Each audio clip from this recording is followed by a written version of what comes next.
Excella Education Study in USA assured scholarship. Contact 9881 గతంలో గ్రామాల్లో ఉన్న పరిస్థితి ప్రభావం లేదా భావజాల ప్రభావంతో కొంతమంది యువతీ యువకులు అడుగుబాటు పట్టారు.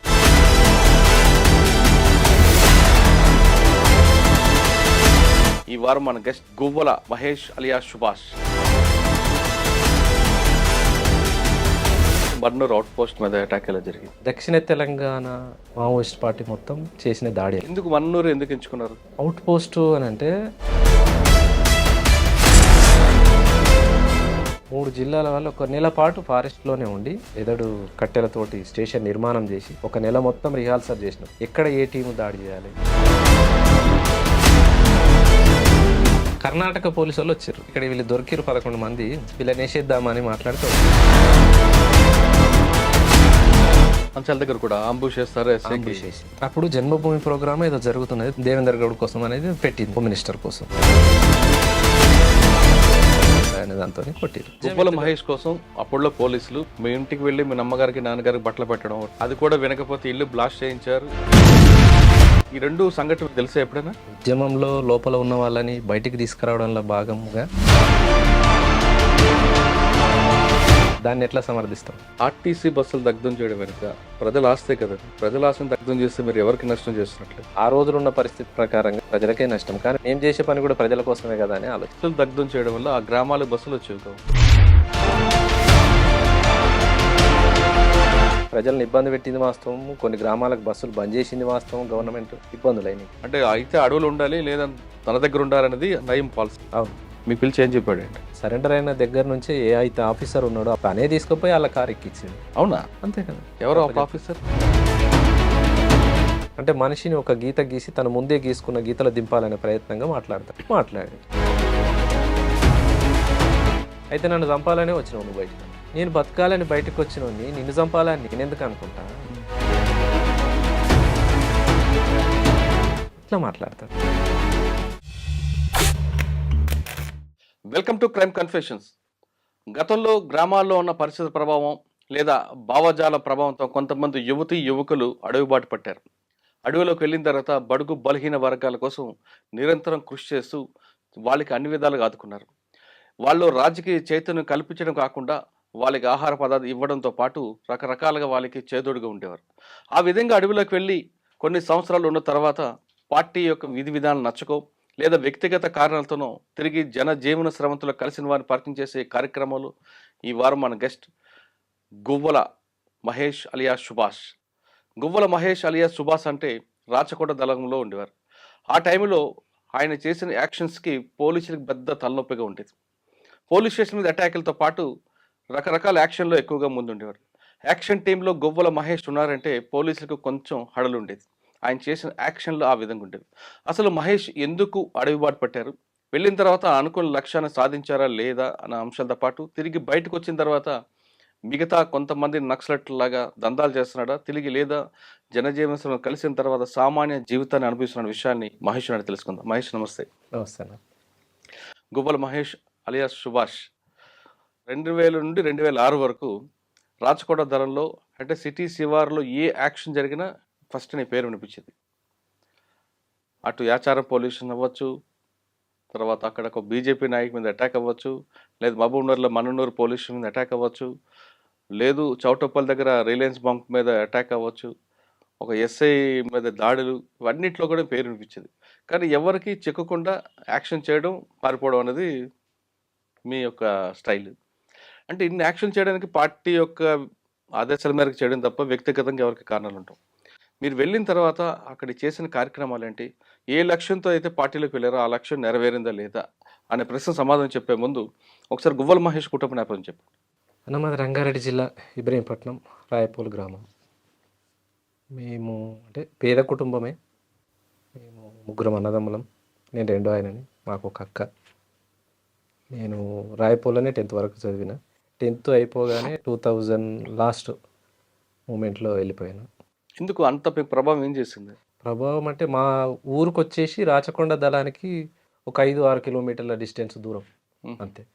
మైదాన ప్రాంతమే మా ఊరు అయినా కూతవేడు దూరమే రాచకొండ కాబట్టి ఎప్పటి నుంచో అంటే 80ల ప్రాంతం నుంచి రాచకొండ దళ మూమెంట్ ఇదంతా నడుస్తున్నది. ఆ ప్రభావం మా ఊరి మీద ఉన్నది. అట్లే మాతో పాటు మా ఇంటి పక్కన ఇల్లు కానీ, ఇంకో ఇల్లు కానీ, ఇంకా మా చుట్టాలు, తెలిసిన వాళ్ళు వీళ్ళందరి దగ్గరికి దళం వచ్చిపోతుండే. అట్లా పరిచయం ఉంది. అందులో భాగంగా మా బావ ఆరుట్లైన ఒక అతను ఉండే, మా సొంత రిలేటివ్ బాబాయ్ చిత్తపురం అశోక్ అని, అశోక్ అలియాస్ పాండు, మననూరు దాడిలో చనిపోయాడు తాను.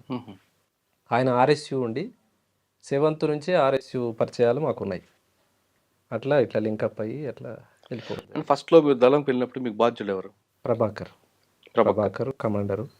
ప్రభాకర్ అంటే అది మన భవనం శ్రీనివాసరెడ్డి. అచ్చా. మీరు వెళ్ళేసరికి దళంలో అంటే తెలంగాణ వైపు రాచకొండ దళం అనేది బాగా యాక్టివ్ ఉండేది.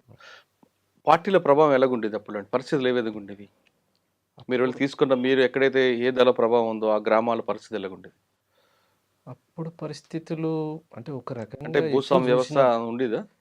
కొంత మార్పు అంటే ఇప్పటితో పోల్చుకోలేం, కానీ అప్పుడున్న పరిస్థితులు నక్సలిజానికి కానీ తిరుగుబాటుకు కానీ అనుకూలంగానే ఉన్నాయి. రాచకొండ ప్రాంతం అంటే ఎక్కడ పేరినా అమ్మో అట్లా అన్నట్టు ఉండేది. అంటే పార్టీలు ఎలాగుండేదండి అప్పుడు? పార్టీ కూడా బాగానే ఉంది, విస్తృతంగానే ఉండేది. ఎక్కడ ఏ గ్రామానికి పోయినా ఆదరణ ఉండేది, రిక్రూట్మెంట్ అట్లే ఉండేటివి, ప్రజా సమస్యలు ఎట్లా వచ్చి చెప్పుకునేటోళ్ళు, ఏ గ్రామానికి పోయినా విస్తృతంగా కలిసేవాళ్ళు. మీరు పార్టీలు వెళ్ళేసరికి ప్రజల సమస్య మీద ఎక్కువగా దేని మీద ఫోకస్ అంటే కరువుదాళ్ళు జరిగాయి, భూ పంపిణీ జరిగింది, ఈ రెండింటిలో దేనికి ఎక్కువగా ప్రాధాన్యత ఇచ్చేవారు అప్పుడు? అంటే నేను రిక్రూట్ అయ్యే నాటికి కరువు దాడులు చేసినాం, కానీ భూ పంపిణీ అనేది అప్పటికే ఆగిపోయింది. 2000 కంటే ముందు భూ పంపిణీ ఉంది, కానీ 2000 తర్వాత అసలు భూ పంపిణీ అనేటివి లేవు. అంటే ఆర్థికమైన పోరాటాల వైపు ప్రజల్ని మొగ్గు చూపొద్దు అనేది ఒక తీర్మానం ఒకటి ఉన్నది పార్టీది. అట్లా భూ పోరాటాలు తీసుకోలేదు. ఎందుకంటే భూ పోరాటాలు తీసుకున్నా అవి ప్రజల చేతిలో నిలబడట్లేదు అనేది రాష్ట్ర వ్యాప్తంగా సమీక్ష చేసి పార్టీ అటువైపు పోవద్దు అనేది. అచ్చా.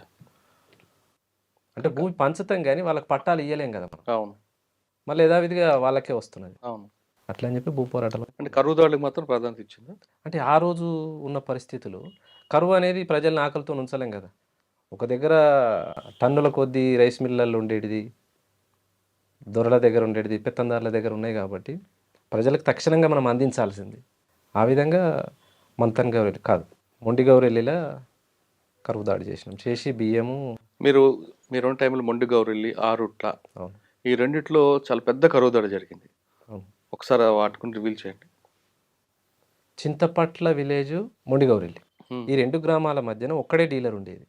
అప్పుడు గవర్నమెంట్ పనికి ఉపాధి పథకం కింద బియ్యం పంపిణీ జరిగేది. పనికాహార పథకం కింద బియ్యం పంపిణీ జరిగేది. అది సక్రమంగా పంచుతలేరు, జరుగుతలేవు, ఇక అక్రమాలు జరిగి బయట అమ్ముకుంటున్నారు అనేది మనకు వార్త ఉంది. ఇట్లా కాదు మరి కరువు దాడికి సిద్ధపడదామా అనేసి ఒక వారం 10 రోజుల నుంచి ఆ గ్రామాల ప్రజలందరినీ కలిసి ఆ గ్రామాలలో ఉన్న సంఘాలతోని సమాచారం తీసుకొని అందరూ పార్టిసిపేట్ చేయాలి, మరి చేద్దామనంటే చేద్దామని ఒక నిర్ణయానికి వచ్చి దాడి చేసాం. దాడి చేసి బియ్యాన్ని ట్రాక్టర్ జరిగింది. ఇది నైటే, సాయంత్రం పూట 7 గంటలకు 8 గంటలకు ఊర్లోకి వచ్చేసి 2 గ్రామాల వాళ్ళని తీసుకొచ్చి మీరు తీసుకెళ్ళిపోండి, ఎవరి కాలు తీసుకుపోయారు అంటే ఎవరి కాలు తీసుకుపోయారు కానీ ఎవరంతలో వాళ్ళు సంతులు తీసుకుపోయి గౌరీల కాడ ఏం జరిగిందంటే వాళ్ళు ఒక బండ మీద ఊరు బయట పోసి పంచుకున్నారు. అది అప్పటికే లీక్ అయిపోయింది. తెల్లారి డిపార్ట్మెంట్ వచ్చారు, కేసులు అయినాయి, అదంతా జరిగింది. ఎవరెవరైతే కేసుల పాలయ్యారో మళ్ళీ వాళ్ళందరినీ కూడా విడిపించినాం. మీరు పార్టీలు వెళ్ళేసరికి మీకు తుపాకీ మీద అవగాహన లేదు, కానీ పార్టీలకు వెళ్ళాక తుపాకీ పట్టుకొని ఎక్కడ ట్రైనింగ్ తీసుకున్నారు? గుట్టల్లోనే, రాజకొండ గుట్టలో, ఫారెస్ట్లోనే. ఎవరికైనా రిక్రూట్ అయిన వాళ్ళు ఎవరికైనా పార్టీ రోజువారీగా శిక్షణ ఉంటుంది. 3 నెలలకో 6 నెలలకో మిలిటరీ క్యాంప్ ఉంటుంది, పొలిటికల్ క్యాంప్ ఉంటుంది. పొలిటికల్ క్యాంపులో పొలిటికల్ శిక్షణ ఇస్తారు, మిలిటరీ క్యాంపులో మిలిటరీ శిక్షణ ఇస్తారు. ఈ రెండింటిలో దేనికి ఎక్కువగా మీరు ఇంట్రెస్ట్ చూపించేవారు? రాజకీయ వైపు వెళ్ళేవారా, లేదు తుపాకీ పట్టుకొని వెళ్ళాలనుకున్నారు? అంటే నేను ఇంట్రెస్ట్ చూపిస్తాం అనేది ఏముండదు. పార్టీ ఆదేశం ఏదైతే చేయమంటారో దానికి వెళ్ళాల్సిందే ఎవరమైనా. నేను ప్రస్తుతానికి రాచకొండ ప్రాంతం, నేను ఇక్కడనే పనిచేస్తా అంటే కుదరదు. పార్టీ నిర్ణయానుసారం నువ్వు వేరే రాష్ట్రం పోవాలన్నా పోవాలి, వేరే జిల్లాకు వెళ్ళాలన్నా వెళ్ళాలి. అంటే రాజకీయము మిలిటరీ 2 మిళితమై పొలిటికల్ లైన్లానే వెళ్ళాలి తప్పితే మిలిటరీ ఆధీనంలోకి రాదు. ఓకే. మీరు పనిచేస్తున్న టైంలో కరువుదాడులు చేశారు, అంత బాగుంది. కానీ ఆ ప్రాంతం మంచాల, యాచారం, ఆదిపట్ల ఆ ప్రాంతంలో రాజకీయ చైతన్యం లేదు ప్రజల్లో. అప్పట్లో వాళ్ళకి రాజకీయ చైతన్యం కల్పించడానికి ఏమైనా పార్టీ నిర్ణయం తీసుకున్నప్పుడు? భూ పోరాటాలు కాకుండా కరువు దాడులు చేసినాం. ఇంకోటి గ్రామాలలో ఏ సమస్యలు అవుతున్నాయో దాని మీద తిరుగుబాటు ఇప్పుడు మహిళా సంఘాలు ఉన్నాయి, వివిధ రకాల రైతు కూలి సంఘాలు ఉన్నాయి. అప్పటికి పార్టీ సంఘాల మీద పూర్తిగా నిషేధం ఉంది. బయట ఏ సంఘాలు అయితే ఉన్నాయో ఆ సంఘాలలో వీళ్ళని మిళితం చేసి పోరాటాలు చేయించింది ఉమ్. రైతులతో. కానీ చిన్నపిల్లల్ని పార్టీలో పిలవడం పట్ల, బాల సంఘం పెట్టడం పట్ల కొంత విమర్శలు వచ్చాయి. దాని పార్టీ ఎప్పుడు బాలల సంఘం పెట్టిరు కానీ బాలలను రిక్రూట్ చేసుకోవడం అనేది జరగలే. ఎక్కడో ఒక చోట జరగవచ్చు, పూర్తిగా జరగలేదని అనను. పిల్లలని అంటే మైనర్లను తీసుకోవాలనేది ఏం లేదు. సరే, మీరు ఉన్న 6 సంవత్సరాల్లో మీకు బాగా గుర్తున్న సంఘటనలు చెప్పండి. మీది ఎందుకు 1 కాదు 2 కాదు, యాక్షన్ టీం చాలా ఉన్నాయి. మన్ననూరు ఒకటి ఉంది. ఫస్ట్ మన్ననూరు అవుట్ పోస్ట్ మీద అటాక్ ఎలా జరిగింది? మన్ననూరు అవుట్ పోస్ట్ దాడి అంటే దక్షిణ తెలంగాణ మావోయిస్ట్ పార్టీ మొత్తం చేసిన దాడి. ఎందుకు మన్ననూరు ఎందుకు ఎంచుకున్నారు? అవుట్ పోస్ట్ అని అంటే మొత్తం ఆర్మీకి సంబంధించి అంటే వెపన్స్, మనకు అనుకూల ప్రాంతం, దాడి చేయడానికి అనుకూలంగా ఉంటుంది, అక్కడ నుంచి మనం రిట్రీట్ చేయడానికి కూడా అనుకూలంగా ఉంటుంది. అట్లని చెప్పి మన్ననూరు నేర్చుకున్నారు. స్టేట్ కమిటీ దాన్ని తీర్మానం చేసి దీని మీద మనం చేయాలనే దాంతో దక్షిణ తెలంగాణ టీం అంతా 3 జిల్లాల వాళ్ళు చేసిన దాడి అది. అచ్చా, ఎలా చేశారండి? ఎన్ని రోజులు దీనికి రిహార్సల్ చేస్తారు? 3 జిల్లాల వాళ్ళు 1 నెల పాటు ఫారెస్ట్లోనే ఉండి ఎదడు కట్టెలతోటి స్టేషన్ నిర్మాణం చేసి 1 నెల మొత్తం రిహార్సల్ చేసినాం. ఎక్కడ ఏ టీము దాడి చేయాలి, ఏ టీము రిట్రీట్ కావాలి, ఎట్లా పోతే మనం ఉంటుంది, దీనికి దారులు ఎన్ని దారులను మనం బంద్ చేసి ఎట్లా రిట్రీట్ చేయాలని 1 నెల పాటు రిహార్సల్ చేసి దాడికి వెళ్ళినాం. కానీ 3 టీములతోటి 70 మంది దాడి చేసినాం. మీరు 70 మంది దాడి చేశారు, నెల రోజులు రిహార్సల్ వేసినా ఫెయిల్ అయింది కదా? అవును. ఎందువల్ల? అంటే ఫస్ట్ టీం అసాల్ట్ టీం ఏదైతుందో అసాల్ట్ టీం వెళ్ళినప్పుడు అవుట్ పోస్ట్ ఎదురుగా గోడ బ్లాస్ట్ చేయాలి. ఫ్రంట్ గేట్ మందు పాత్ర పెట్టి బ్లాస్ట్ చేసినప్పుడు ఏం జరుగుతుంది అంటే గోడ కూలిపోతుంది. కూలిపోగానే టీం అనేది వెళ్ళిపోవాలి, లోపలికి వెళ్ళిపోయి కొట్టేసి వెపన్స్ సీజ్ చేసుకోవాలి. ఆ టీం వెళ్ళిపోయినప్పుడు మిగతా టీంలు వెనక వైపు నుంచి రావాలి. కానీ బ్లాస్ట్ చేసినప్పుడు ఓపెన్లో బ్లాస్ట్ అయింది కాబట్టి గోడ పడిపోలే.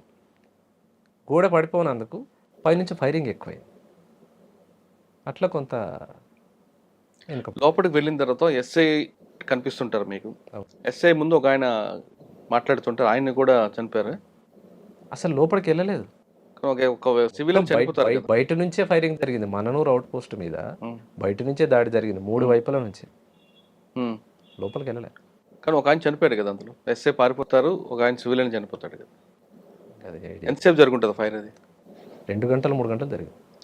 2-3 గంటలు అయింది ఫైర్. మళ్ళీ మీరు రిట్రీట్ ఎక్కడ కలుసుకున్నారు వీళ్ళందరూ? అందరం ఒకేసారి వెళ్ళిపోయినాం కదా. అయితే ఈ దాడి కంటే ముందు అచ్చంపేట నుంచి వచ్చిన రోడ్డు అది ఆపేసినాం, శ్రీశైలం నుంచి వచ్చిన రోడ్డు అక్కడ ఆపేసినాం, అమరాబాద్ పోలీస్ స్టేషన్కి ఒక టీం వెళ్ళిపోయింది, మళ్ళీ పోతే అచ్చంపేట పోలీస్ స్టేషన్కి ఒక టీం వెళ్ళిపోయింది. అంటే ఆ పోలీస్ స్టేషన్లో ఫోర్స్ కూడా ఈ మన్ననూరు దగ్గరికి రావద్దని చెప్పేసి మా మీదనే దాడి జరుగుతుందని వాళ్ళు అక్కడే ఆగిపోవాలి, ఈ టీం ఇక్కడ ఆగిపోవాలి, ఈ టీం ఇక్కడ ఆగిపోవాలి. అట్లా హైవేని కూడా దిగ్బంధం చేసి 70 మందితో దాడి చేసినాం. ఆ దాడిలో అశోక్ అనే కామ్రేడ్, ఇందాక నేను మా బాబాయ్ అని చెప్పి, తను అమరుడైన గొంతులో తూటపడ్డది తనకి. ఆయనకి లోపట సైన్యం అంటే ఆర్మీ శిక్షణ అనేది తక్కువ ఉంది. అంటే బయట సంఘాలలో పనిచేసిండు కానీ మిలిటరీ అనుభవం లేదు. ఆ దాడిలో ఉంటా అన్నాడు, సరే ఉంచాం. ఇంకో కామ్రేడ్కి కాలుకు తూటపడ్డది, ఇంకో కామ్రేడ్కి తొడకు తూటపడ్డది, 2 గాయాలైనవి. అశోక్ అమరుడైండు. అట్లా రిట్రీట్ అయినాం. అంటే అశోక్ అనే వ్యక్తి కామ్రేడ్ చనిపోయారు అక్కడ. అశోక్ అనే కామ్రేడ్ చనిపోయాడు, స్వామికి తొడల తూటపడ్డది. ఇంకా ఆనంద్ అని ఇంకో కామ్రేడ్ ఉండే, తనకేమో కాలు పాదానికి తూటపడ్డది. ఎంతమంది పాల్గొన్నారు? 70 మందిలో ఎవరో ప్రధానంగా ఉన్నారండి అందులో? సాంబశివుడు కూడా టీంకు మొత్తానికి సాంబశివుడు కమాండర్. డిప్యూటీగా రవి నల్గొండ జిల్లా సెక్రటరీ ఉండే. ఎవరు? నల్గొండ జిల్లా సెక్రటరీ రవి. తను డిప్యూటీ కమాండర్గా ఉండే. అట్లా వీళ్ళిద్దరితో పాటు టీంకి ఒక కమాండర్ ఉంటాడు. 3 టీంలు కాబట్టి 3 టీంలు, 3 టీంలు. మీదేంటి? టీం మెంబర్గా ఉన్నా అంతేనే. కానీ మీరు వెళ్ళారు, ఇంత సక్సెస్ అయ్యారా? తుపాకులు తీసుకుని ఏమన్నా? కాలేదు కదా, దాడి ఫెయిల్ అయింది, వెపన్స్ ఏం రాలేదు. తర్వాత దీని మీద సమీక్ష జరుపుకున్నారా? జరిగింది. దీని సమీక్షలు ఏమొచ్చింది ఇన్పుట్ మీకు? అయితే ఈ దాడి జరుగుతున్నప్పుడే శ్రీశైలం నుంచి వచ్చిన హైవేను ఆపేసినాం కదా, కర్ణాటక పోలీసు వాళ్ళు వచ్చారు. కర్ణాటక పోలీసు వాళ్ళు వచ్చినప్పుడు మనం ఆల్రెడీ నష్టపోయినాము, ఒక కామ్రేడ్ చనిపోయిండు, వీళ్ళందరినీ కూడా ఇక్కడ వేసేద్దాం అనేది మనోళ్ళు అక్కడ ఆపిన టీం మాట్లాడి మనకు వాకిటాకిలో చెప్తే సాంబశివుడు వాళ్ళు ఏం మాట్లాడారంటే, లేదు వాళ్ళు సివిల్గా వచ్చారు, 11 మంది వచ్చారు కర్ణాటక పోలీసు. ఎందుకు వాళ్ళు ఎందుకు వచ్చారు? శ్రీశైలం దర్శనానికి పోయి రిటర్న్లో వస్తున్నారు. వాళ్ళు రిటర్న్ వచ్చేటప్పుడు మనోళ్ళు రోడ్ ఆపేసారు కదా, రోడ్ ఆపిన దగ్గర మేము పోలీసు, మీరు కూడా ఇక్కడ ఆపిరు అనేసి వాళ్ళు మాట్లాడితే మీరు పోలీసా అని చెప్పేసి మనోళ్ళు పట్టేసి కట్టేసి వెనకకు ఆపిరాలి.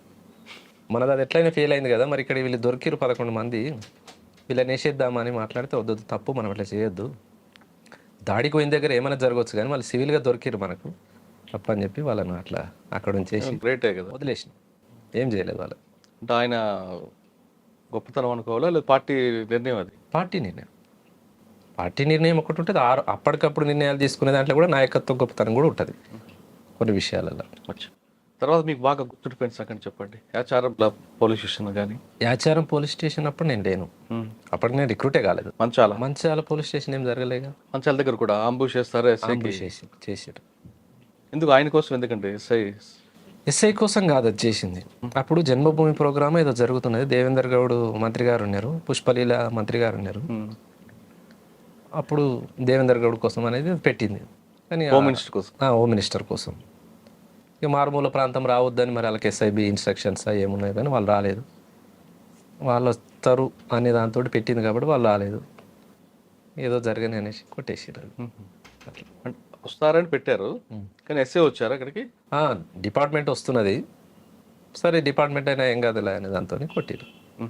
బ్లాస్టింగ్లో తను ఎస్ఐ ఇంకో కానిస్టేబుల్ చనిపోయినట్టున్నారు. ఎస్ఐ గాయాలైనట్లే కదా? లేదు, ఇద్దరు చనిపోయారు, ఎస్ఐ ప్లస్ సంజీవరావు ఎస్ఐకి సంఘటన. సంజీవరావు ఎస్ఐకి ఏమో క్లెమోర్ మైన్స్ దాడిలో తనకు గాయాలైనవి. చాలా ఎందుకు అది?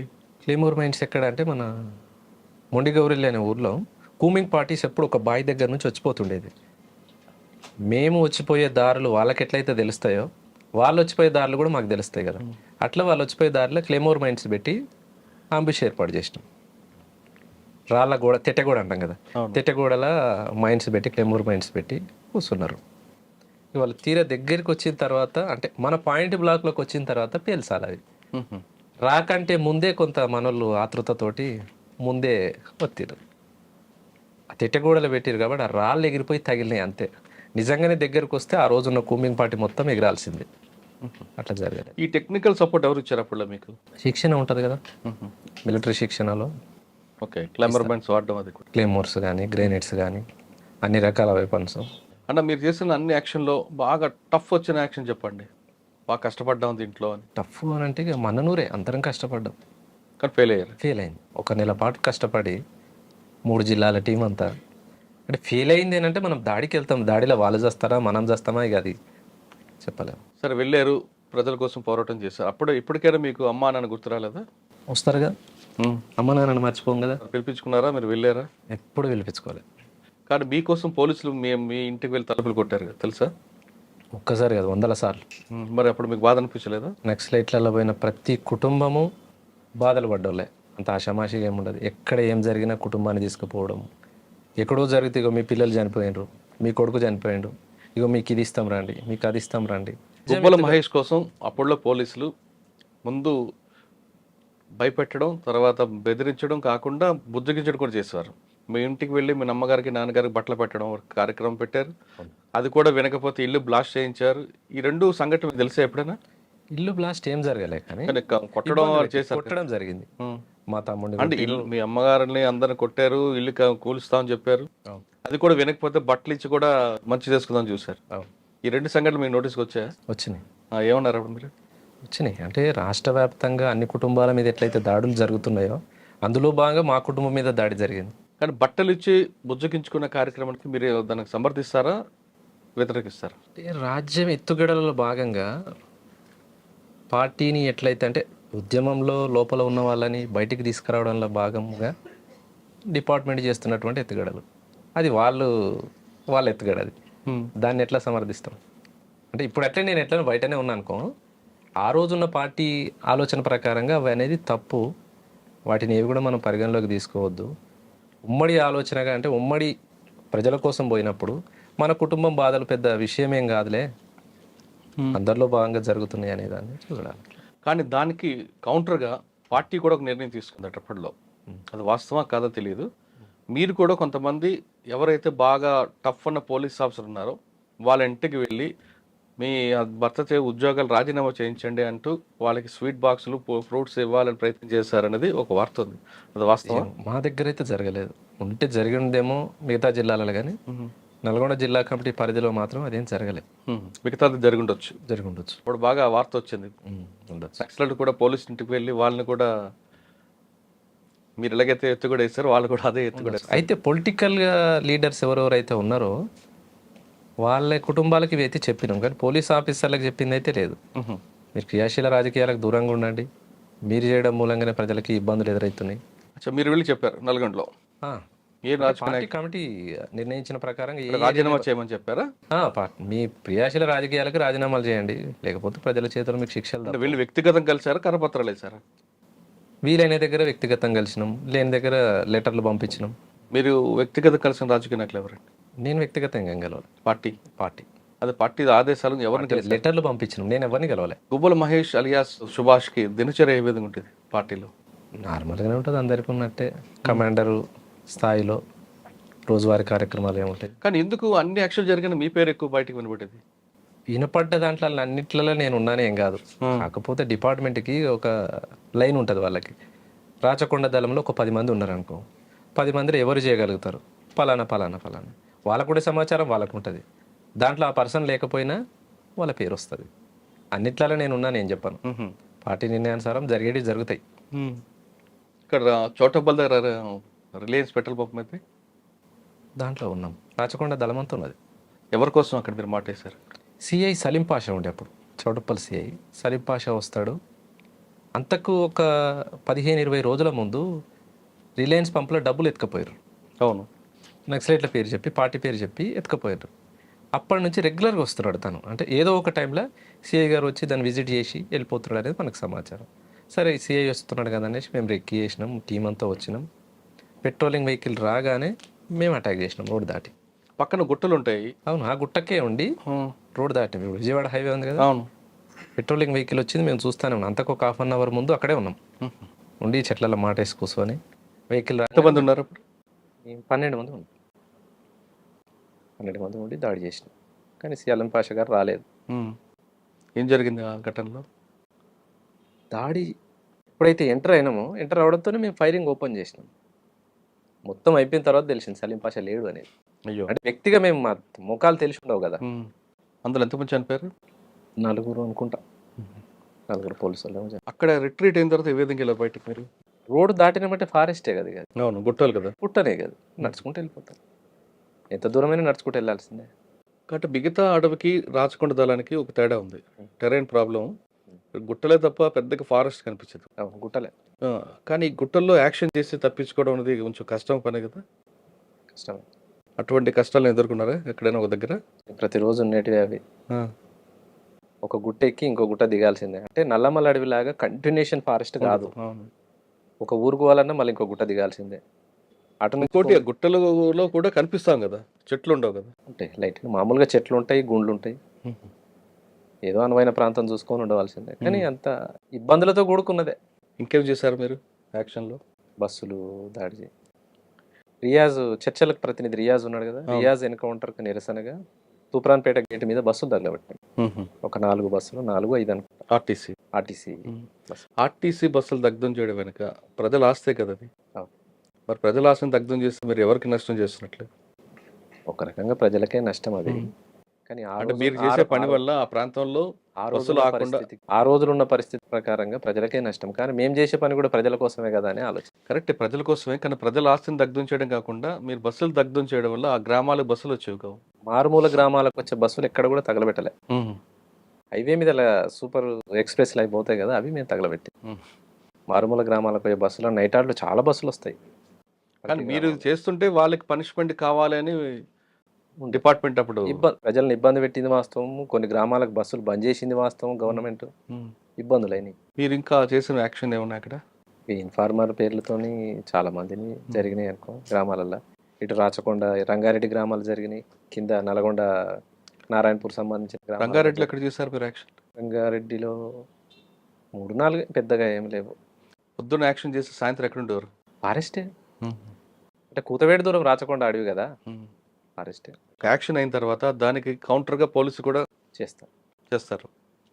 అందులో భాగంగా మీకు కానీ మీ కుటుంబ సభ్యులు కానీ లేదా సానుభూతి పరులు కానీ ఖచ్చితంగా ఒక యాక్షన్ జరిగేది. ఆ ఆలోచన ఎప్పుడైనా వచ్చిందా? ఖచ్చితంగా వాళ్ళ యాక్షన్ అనేది ఉంటుందిగా గవర్నమెంట్ది. అరెస్టులు, జైళ్ళు, దెబ్బలు రకరకాలు జరిగింది. అంటే మీరు చేసిన యాక్షన్కి పోలీస్ చేసిన రియాక్షన్ ఏమో గుర్తు చెప్పండి ఒకటి. 24 గంటల్లో ఒకటి జరిగేది.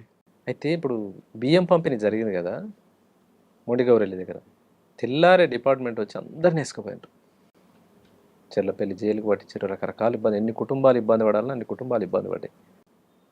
అక్కడ చేసిన సంఘటన రాష్ట్ర వ్యాప్తంగా పార్టీ అమలు చేస్తే కొంతలో మార్పు ఉండేది. ఎట్లా అంటే ఎవరైతే బియ్యం పంపిణీలకు పాల్గొన్న సభ్యులు ఎవరైతే ఉన్నారో, అంటే ఆ రోజు ఉన్న గ్రామస్తులు కావచ్చు, ఇబ్బందులు పడ్డ వాళ్ళందరినీ కూడా ఖర్చులు పెట్టి, ఎవరైతే లీడర్ ఆ రోజు ఆ గ్రామాలకు సంబంధించిన పెత్తందారులు ఉన్నారో వాళ్ళ ద్వారా ఖర్చులు పెట్టించి, జైలు ఖర్చులు, కోర్టు ఖర్చులు భరించి వాళ్ళ రిలీజ్ చేయించినాం. మీరా? అంటే ఆ రోజు రాచకొండ సంబంధించి పార్టీ తీర్మానం అది. ఎవరైతే లోకల్ పెత్తందారులరో వాళ్ళని వాళ్ళ ఇంటికి పోయి హెచ్చరించి, వాళ్ళు జైలుకు పోవడానికి కారణం మీరే, ఎట్టి పరిస్థితుల్లో వాళ్ళని మీ ఖర్చులు భరించి మీరు వాళ్ళని తీసుకురావాలన్నప్పుడు విడిపించారు. అంటే ఆ పాలసీ మిగతా అన్ని కూడా చేస్తుంటే బాగుంటుంది. కొంత బాగుండేది. ఎక్కడ సంఘటన జరిగినా మీరు అన్నట్టు పోలీసు నుంచి ఇబ్బందులు అయ్యేది, జైళ్ళు, కోర్టులు, రకరకాల ఇబ్బందులు. అంతా పేద కుటుంబాలలో పని చేసుకుంటేనే కుటుంబాలు గడిచేటివి. అట్లా రాష్ట్ర వ్యాప్తంగా జరగలేదు కొంత. కానీ అప్పట్లో మీరు చేసే కార్యక్రమం మీకు సపోర్ట్ ఇస్తే ఒకవైపు పోలీసుల నుంచి, ఒకవేళ ఇవ్వకపోతే మీ వైపు, ఈ రెండు మీ ఇద్దరి మధ్యన చాలా మంది పేదవాళ్ళ గ్రామీణ ప్రాంత వాళ్ళు నలిగిపోయారు. గుర్తుందా మీకు? నలిగిపోవడం అనేది పార్టీ ఎవరిని కూడా ఇబ్బంది పెట్టదు. బయట మీడియా వాడే పదం కావచ్చు, ఇప్పుడు మీరు అన్నది పోలీసు ప్రచారం చేస్తున్న పదం కావచ్చు, కానీ ప్రస్తుతానికి నేను ఉదాహరణ మీ దగ్గరకు వస్తాను, మీరు సహకరిస్తే అంటేనే మీ దగ్గరకు వస్తాను తప్పితే బలవంతంగా ఎవరిని కూడా చేయదు పార్టీ. అట్లా ఇబ్బంది పెట్టదు. కానీ గ్రామాల నుంచి మీకు ఆహారం రాకపోతే మీరు ఉంటారు కదా లోపల, వాళ్ళ సపోర్ట్ ఉంటే కదా మీరు లోపల ఉంటే. ప్రజల సహకారం ఉన్న రోజులే పార్టీ నడవగలిగింది. మీకు ఆహారం పెడితే పోలీసుల నుంచి కేసులు ఉండేవి. తప్పని పరిస్థితుల్లో వాళ్ళు మీకు ఇచ్చేవారు, వాళ్ళ మీద మీ మీద అభిమానం ఉన్నా. కానీ పోలీసులు వేధింపులు తట్టుకోలేక ఆహారం ఆపేస్తే మీ వైపు నుంచి కూడా వాళ్ళకి ఒత్తిడి ఉంటుంది కదా. అట్లా ఏం లేదు. అట్లా ఒత్తిడి అనేది ఏం లేదు. ఎవరిని కూడా అట్లా మేము ఒత్తిడి చేయం. ఒకవేళ అట్లా ఒత్తిడి చేసి మేము తెప్పించుకుంటే మాకు సరిగా అన్నం వస్తుంది అనేది లేదు. అంటే ఇబ్బంది పెట్టి వాళ్ళని అన్నం తెప్పించుకుంటే. కానీ లోయపల్లి ఇలాంటి గ్రామంలో మీ బాధితులు చాలా మంది ఉన్నారు. మా బాధితులు అంటే మీ బాధితులు అంటే ఆహారం అంతక మీ వేధింపులు తట్టుకోలేక చాలా మంది పోలీసులకి వచ్చి ఇన్ఫర్మేషన్ ఇచ్చేవారు. తప్పదు. అట్లా ఎవరిని కూడా మేము ఇబ్బంది పెట్టింది లేదు. పోలీసులు అంటే డిపార్ట్మెంట్ ఎన్కౌంటర్లు చేయాలని చెప్పి, నక్సలిజాన్ని రూపుమాపాలని చెప్పి రకరకాల ఎత్తుగడలతోటి వాళ్ళు వస్తున్నప్పుడు మేము ఇబ్బంది పెట్టి అన్నం తెప్పించుకుంటే అన్నంలో విషయం కలిపిన సంఘటనలు చాలా ఉన్నాయి కదా. అటువంటి ఎప్పుడైనా ఎదురై? నాకేం జరగలేదు. రాష్ట్ర వ్యాప్తంగా జరుగుతుంది కదా. అట్లా ఇబ్బంది పెట్టి రైతుల నుంచి కానీ జనాల నుంచి కానీ అన్నం ఎప్పుడు తెప్పించుకోం. కానీ అప్పట్లో వార్త ఎందుకంటే లోయపల్లి గ్రామం పేరు ఎక్కువగా వినిపించింది. మూమెంట్లో ఉన్న గ్రామము ఎన్కౌంటర్లలో లోయపల్లి అనగానే మన నక్సల్స్కి ఒక హబ్బు లాంటిది. ఆ గ్రామంలో చాలా మంది వెళ్ళారు. అదే గ్రామంలో పోలీసులకు అనుకూలంగా మారారంటూ ఒక ప్రచారం జరిగింది. ఉండొచ్చు. ఇప్పుడు ఒక అనువైన ప్రాంతం, ఇప్పుడు లోయపల్లె ఉదాహరణ మీరే చెప్పారు. ఆ ఊరంతా మాకు ఉంటుందని నేను చెప్పలేను. పూర్తి మా ఆధీనంలో ఉంటుందని చెప్పలేను. వాళ్ళకున్న సంబంధాలు వాళ్ళకుంటాయి, మాకుండే సంబంధాలు మాకుంటాయి. అదే లోయపల్లి నుంచి బూడిద అనురాధ అని ఒక కాంప్రేడ్ ఉన్నారు. ఎప్పుడైనా ఎదురుపడ్డారా? కలిసి పనిచేస్తారు. మా టీం మెంబరేగా, మా దళమే, ఇద్దరం దళ సభ్యులం. ఇద్దరు కలిసి ఎక్కడ పనిచేశారు? రాచకొండ దళంలోనే పనిచేసినాం. 2003 దాకా తను రాచకొండలోనే ఉంది. 2003 తర్వాత ఆమె నల్లమలకు షిఫ్ట్ అయింది. అక్కడ నుంచి మెదక్ షిఫ్ట్ అయింది. మీ ఇద్దరు కలిసి చేయలేదు యాక్షన్? ఇక్కడ దేవలమ్మ నాగారంలో ఇన్ఫార్మర్ జరిగిన దాంట్లో ఒకరిద్దరు ఇన్ఫార్మర్లను శిక్షించిన దాంట్లో ఉన్నాం. కానీ ఆమె పేరు మీ పేరు ఎందుకంటే ఎక్కువ అనిపించేది అప్పట్లో? యాక్షన్ జరిగిందంటే అదే ఇందాక నేను అన్నట్టు ఒక టీంలో ఎంతమంది ఉన్నారు, వాళ్ళ ఎవరెవరైతే చేయగలుగుతారనే డిపార్ట్మెంట్కి ఉన్న నాలెడ్జ్ ప్రకారం వాళ్ళు బయటకు రిలీజ్ చేసేది. అంతేగాని ఒకరిద్దరి పేర్లు వచ్చినంత మాత్రాన వీళ్ళిద్దరే పూర్తి సంఘటన చేసినట్టు కాదు. ఏదున్నా పార్టీ నిర్ణయం, అవును, కమిటీ అంతా నిర్ణయించి చేసిందే. వ్యక్తిగా నలుగురు కలిసి చేసిందే కానీ ఒకరు ఆధీనం కాదు. ఓకే. మీ దళంలో మీకు సమకాలికులు ఎవరు? మొత్తం నేను రాచకొండలనే ఉన్నది ఏం లేదు. 2001లో రిక్రూట్ అయిన తర్వాత ఒక 3 నెలలు ఇక్కడ ఉన్న తర్వాత కృష్ణపట్టి దళంకి వెళ్ళిపోయాను. అక్కడ 2002 వరకు ఉన్నాను. 2002 తర్వాత అక్కడ ఉన్నాక మళ్ళీ 2003కు మళ్ళీ రాచకొండకి షిఫ్ట్ చేసి. రాచకొండలో కానీ కృష్ణపట్టలో కానీ మీకు సమకాలికులు ఎవరు ఉన్నారా? ఆల్మోస్ట్ అందరు సమకాలికులు. అంటే ఏరియా కమిటీ ఉంటుంది, ఏరియా కమిటీ మెంబర్స్ ఉంటారు, వాళ్ళపైన ఏరియా సెక్రటరీ ఉంటాడు. ఏరియా కమిటీ మెంబర్స్ అందరూ కూడా సమకాలికులే. కానీ యాక్షన్లో మీతో పోటీ పడే వాళ్ళు ఎవరు ఉన్నారు? ఎవరికి చెప్పిన పని వాళ్ళు చేసేటోళ్ళు. ఆల్మోస్ట్ ఒక 2 పేరు చెప్పండి. మల్లేష్ ఉండే, మల్లేష్ బాగానే ఉండేది. ఇంకా ఇంకొక మల్లేష్ ఉండే. ఓకే. అంటే మీ దళంలో సాంబశివుడు సాంబశివుడు యొక్క రాజకీయ ఉపన్యాసాలు ఎలాగుంటాయి, ఆయన మోటివేషన్ ఎలాగుంటాయి? బాగుండేది. అంటే తను ఒక 15-14 సంవత్సరాల ఉద్యమ అనుభవము, పొలిటికల్గా బాగానే ఉండేది, మిలిటరీ కూడా బాగానే ఉండేది. తను దాడులలో ఉన్నాడు, మన టీంలో ఉన్నాడంటే ఉన్న క్యాడర్కి అంతా కూడా కొంత మోరల్ సపోర్ట్ అనేది ఉండే. పెద్ద పెద్ద నాయకుడు మనతో పాటు ఉన్నాడు, ఏం కాదులే, మనం తక్కువ మంది ఉన్నా కొట్టగలుగుతాంలే అనే ధీమా అనేది ఉంటుంది. ఒక state secretary, state committee member మనతో పాటు ఉన్నాడు అంటే ఉంటుంది. కానీ యాక్షన్ చాలా ఫాస్ట్గా, నిర్ణయం కూడా చాలా ఫాస్ట్గా ఉంటాయి కదా ఉంటాయి.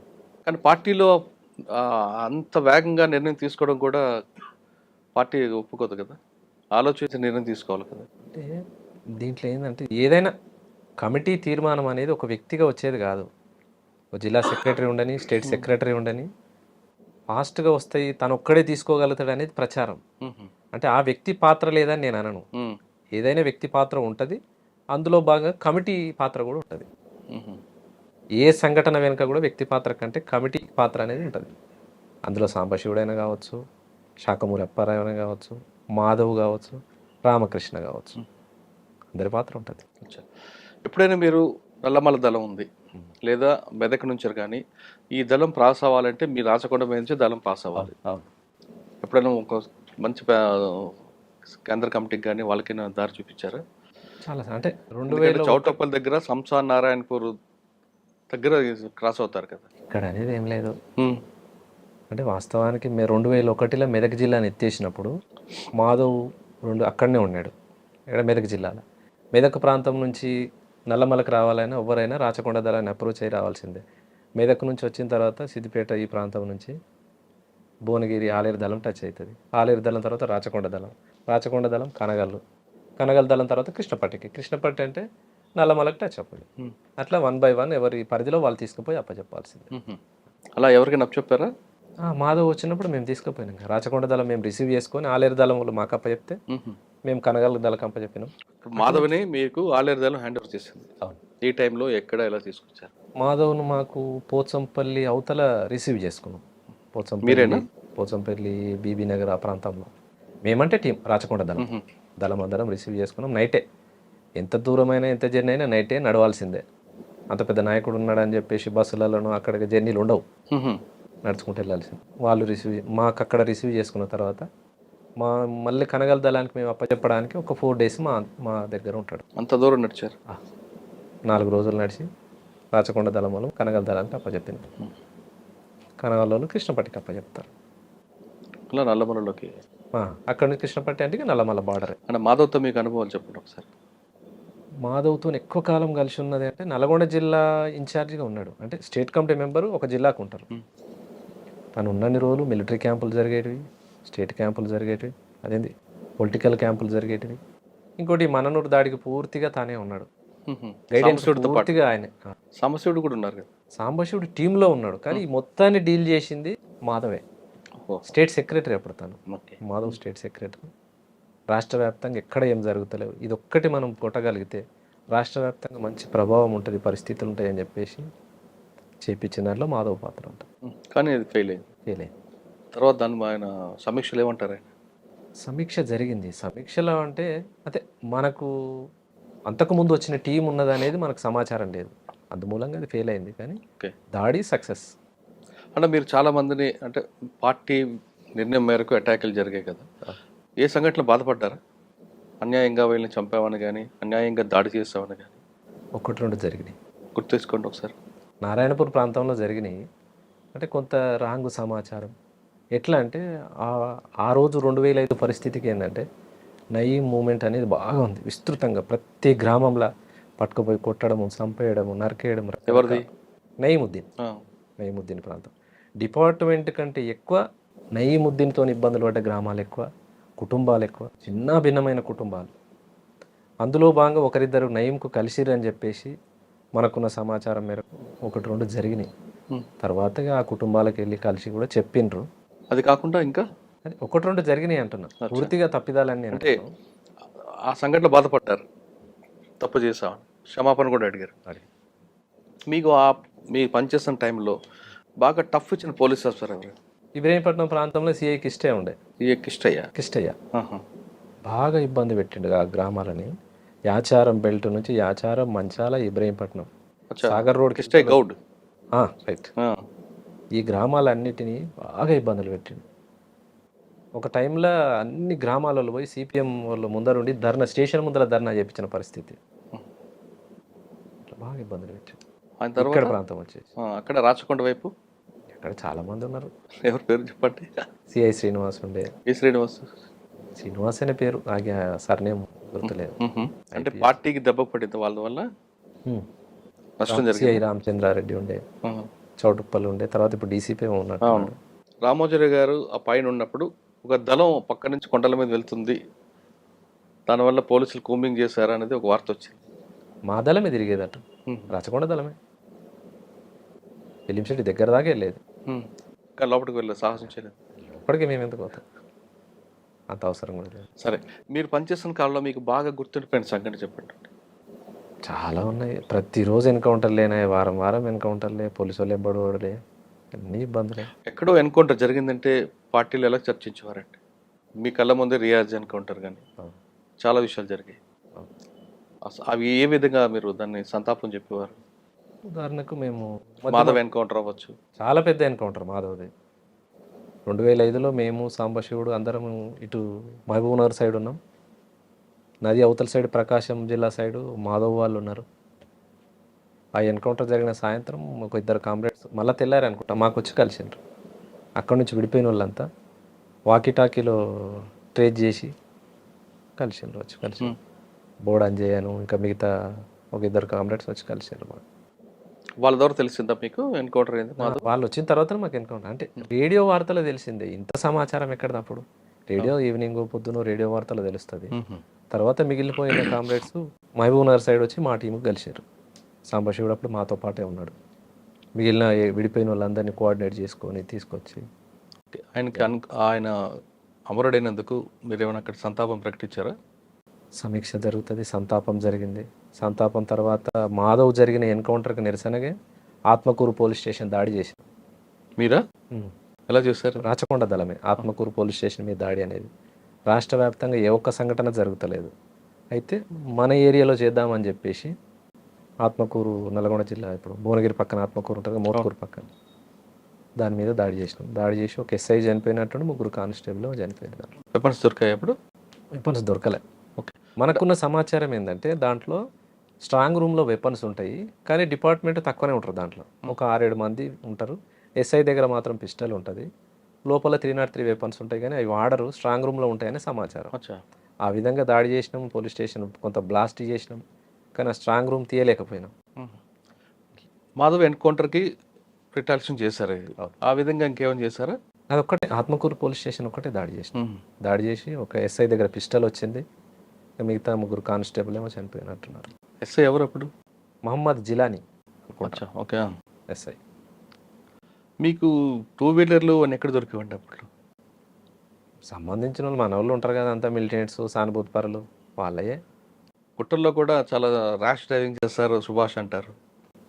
అట్లా ఏం లేదు, అందరితో పోయినట్టే అన్నట్టు. కానీ బాగా పేరుంది కదా. నాకు బయట వెహికల్ అసలు డ్రైవింగే రాదు. పార్టీలో పోయిన తర్వాతనే డ్రైవింగ్ నేర్చుకున్నారు. కానీ ఆ గుట్టల్లో చాలా ఫాస్ట్ డ్రైవింగ్ చేయగల సమర్థుడు సుభాష్ అని పేరు పోలీసులు. దేవలమ్మ నాగారం దగ్గర ఒకసారి ఎంటపడ్డారు. అయితే నేను గుర్తుపట్టారా వాళ్ళు? గుర్తుపట్టలే.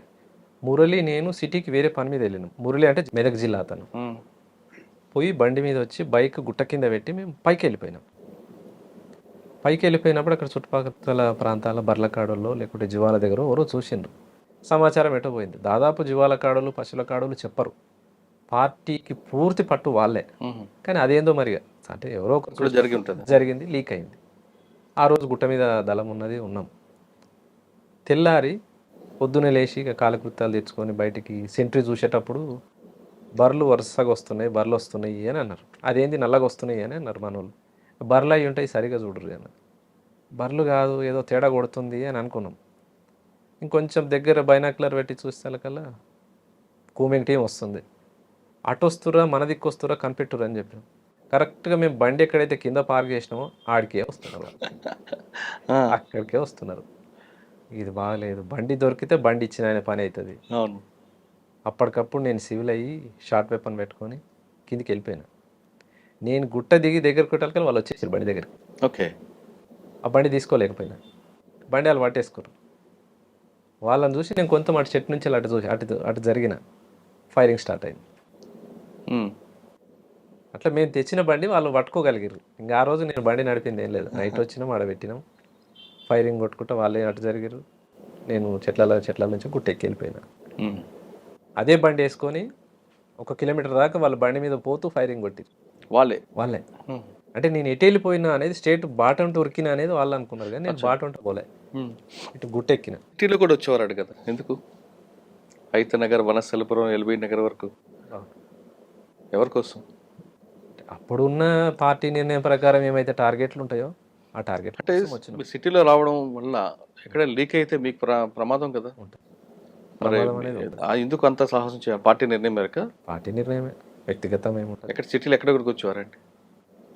సిటీ లోపల వరకు వచ్చినాం, ఆల్మోస్ట్ వనస్థలపురం అయింది, పంజాగుట్ట వరకు కూడా వచ్చినాం. కానీ మనకు అనుకున్న టార్గెట్లు రీచ్ కాక కొంత ఆ విధంగా వచ్చి మిస్ అయినట్టు ఎవరున్నారా? ఈ లోపట వేరే పనుల మీద వచ్చినాము. టార్గెట్ అంటే సంఘీ దగ్గర అనుకున్నాం. సంఘీ మరి వాళ్ళ అన్నదమ్ములలో ఎవరికో గన్మెన్ ఉండేది.